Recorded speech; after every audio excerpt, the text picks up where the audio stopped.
And that does bring us in to some key tips where we can bring this knowledge to the folks who are here today. So I'm going to go back and forth between us on some of these points.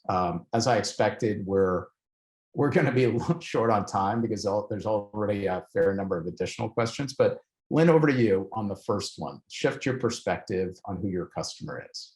Yeah, so this was key for us. As I called out, we don't see the regulators or the auditors or our data subjects as our customers, just to be very clear.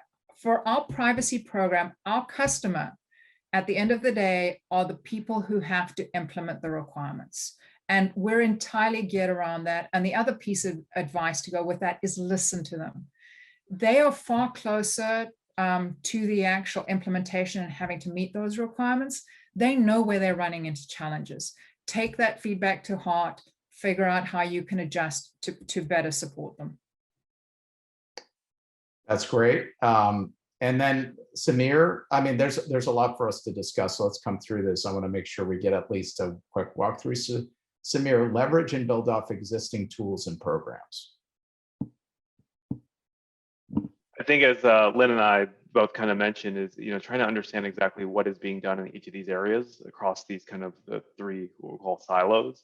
So that way you can kind of really get clear and efficient spend and effectiveness. So, if data governance is doing something in terms of data cataloging, getting metadata, privacy should be there with them and understanding what are they doing and how can it serve their purposes and vice versa.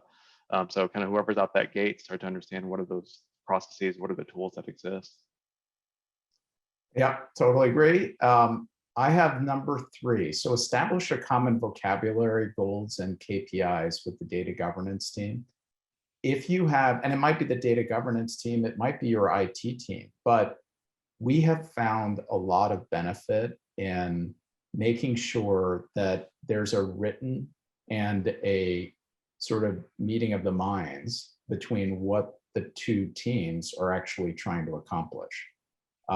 The data governance side is often really driven by enabling maximal but ethical use of data that's been collected in an organization. And it might have been collected for a consumer-facing program, and now the organization wants to use it to improve services for those same customers, solve broader customer problems, improve the delivery of the service. It might be used for security, but it's really about maximal use on the data governance side. The data security side obviously is often primarily motivated by understanding the systems and protecting them appropriately.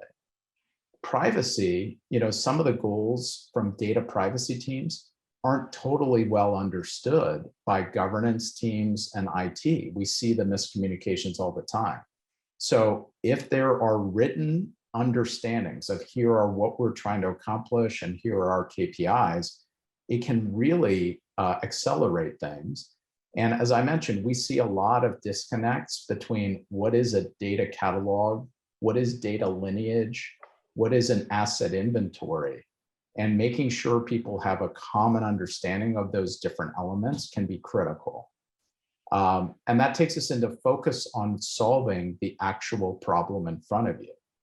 Sameer, I think you made this point, but years ago, when companies were first standing up their first privacy programs under GDPR, there was almost a rush to say, we need to know what the data is and start doing that by quote business process.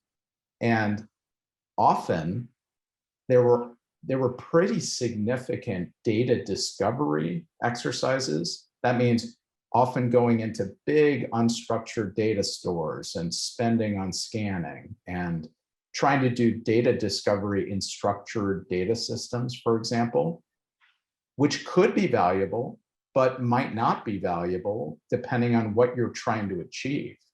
So, really understanding what are you trying to do, what is your biggest risk, and where should you be spending your time, can help define where you should be doing data discovery, where you should be doing asset inventories, where you should be focused on data lineage, and making sure you map the problem to the solution ends up being quite beneficial to a lot of companies, so that they're not just diving into data discovery in every system where that's often not necessary.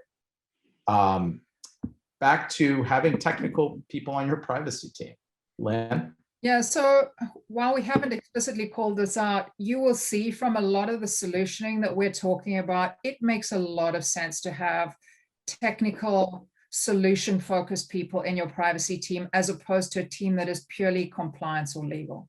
And in the interest of time, I'm going to park that right there, because there are still 2 more points to cover. Well, terrific. And I know, again, there's some questions. I'm gonna have you think about this one before we go back to Sameer. But Lynn, I hear this all the time. I would love to see an example where Lynn has cracked the code on removing legalese. So if you could think about that before we come back to you. But Sameer, use data to determine where you have risk. Yeah, I think we're all data professionals, but a lot of times we're not really good at using data to drive where our data risk is. And I kind of like how Lynn mentioned it before, of moving away from that gut feel and actually showing it something, you know, move to the quantitative versus some of the less of the qualitative as much as you can. Yep. And that brings me to number 7, allow for your privacy program to evolve.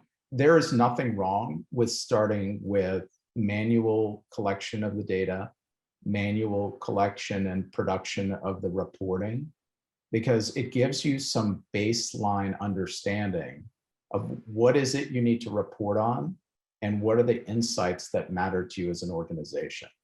And you have to get started somewhere. You know, if there's a lot we've covered today in terms of efficiency of scale and collecting the data, seeing and managing the program, and then getting the right reporting. And so starting somewhere and then understanding what you need to show, and then starting to focus on revising the program for scalability is a very natural way to go. And I think it is a good way to start.